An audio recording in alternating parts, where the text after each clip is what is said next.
Hey everyone, thanks for joining me today in Prehistoric Kingdom. We really need a name for our zoos. Got any ideas? Let me know. Today, we're working on a mixed species habitat, including the elasmotherium, mammoth, and megaloceros. For whatever reason, it didn't occur to me that I could have a mixed species in this game. It literally never popped into my head as a possibility, despite making mixed species habitats in Planet Zoo for a very long time. Oh well, better late than never. These three work fairly well together in a single large habitat, all sharing the boreal plains. Although having this large of a habitat also has its drawbacks, namely that to plant it well means that it builds up the forest requirement rather quickly, and the elasmo prefers more prairie than forest. The others are much more lenient in their requirement. I spent a good several hours building up this enclosure, mostly because of the rocks. I had a vision to have the prairie in a depression where it stays cooler, and I imagined the walls to be very rocky, snow-dotted, and lush grasses and bushes towards the middle, where an underground spring has gushed forth across the landscape. At one point I ended up raising up the rocks and land as I realized I had made it a little too deep at the first pass. Perhaps it's still a little on the deeper side, but I'm feeling good about it. I didn't want all the rocks to be snow-covered, so a lot of the structural rocks are uncovered, but where I felt there would be gathered snow on rocks, and at the base, I placed snow-covered rocks. You can see me pause and look around at the view on a regular basis, as I didn't want it to become too much, but I also didn't want it to be too bare.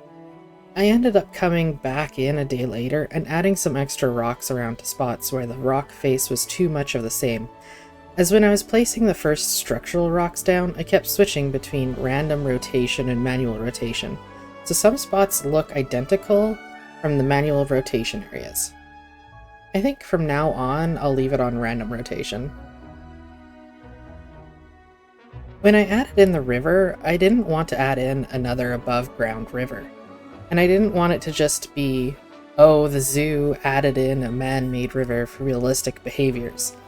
So I made it be an underground spring that was breaking apart the rocks on one side, much like in some areas around the real world. And like in the Acrocanthosaurus habitat, I included a water drainage system at the end, making use of a prefab arch and a rescaled door and grate. I forgot a lot of the tools that this game has available to me in this one, like being able to adjust scale of objects as an example. Despite using it at one point, I'm a little disappointed in myself for it. I had originally wanted to put an entire guest walkway across the whole thing, but I couldn't get it to work the way I wanted it to. In Planet Zoo, I would have just weaved the walkway in the air back and forth to create a lazy boardwalk. In this game, however, I had to use mostly right angles, and it wouldn't have looked very good.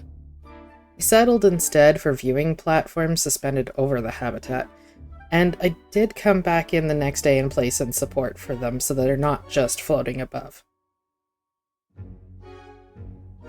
I was happy to discover that bushes and grasses don't count as much towards the forest requirement as the trees do, and this allowed me to fill out some of the more empty spaces in the middle with bursts of color and life.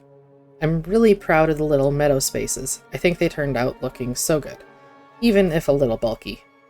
I have meadows nearby, so I was able to pull inspiration from them, but they also include prairie grasses that are tall and obscuring, so you'll have to let me know if I did a good job on the meadows or not. Either way, I'm still really proud of them. I could have brought more bushes and grasses into the trees, but I was also concerned with not adding too much forest stat for the species that don't like it. I've not checked if I can disable those options like I can in Planet Zoo. Anyways, Nigel will be with you closer to the end of the video to tell you about our inhabitants, and I hope you all enjoyed our time together.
My word, what a majestic creature.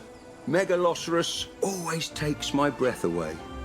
Although the suffix cerus is commonly translated to horn, deer like Megaloceros have antlers, not horns. The difference is that horns are covered by keratin sheaths, while antlers are pure bone.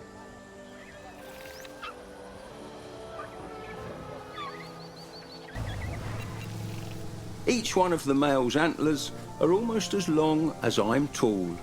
Just imagine having to balance 2 Nigels on your head.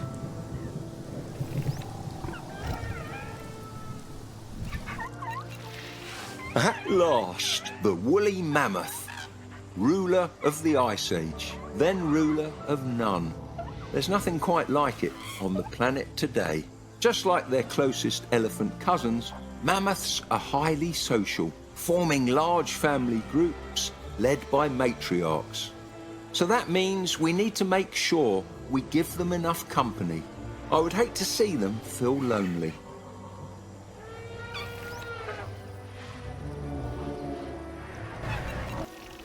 These majestic elephants are beautifully adapted for cold environments. Their key adaptations are small ears and a thick coat of fur. It's imperative we give them the best acclimation possible, or else we might have to give the herd a haircut. This giant beast is Elasmotherium, sometimes called the Siberian unicorn. That hump over its shoulders isn't just for show, it's packed with muscles that allow it to lift and maneuver its massive head and horn, rather like a bison does. Some paleontologists have suggested that Elasmotherium's head and hump were not muscular enough to carry a giant horn, arguing in favour of a lighter unicorn stump. However, those that we've created in the park have proved strong enough to carry any sized horn. The size really depends on which mutations were present in the prehistoric donor's DNA.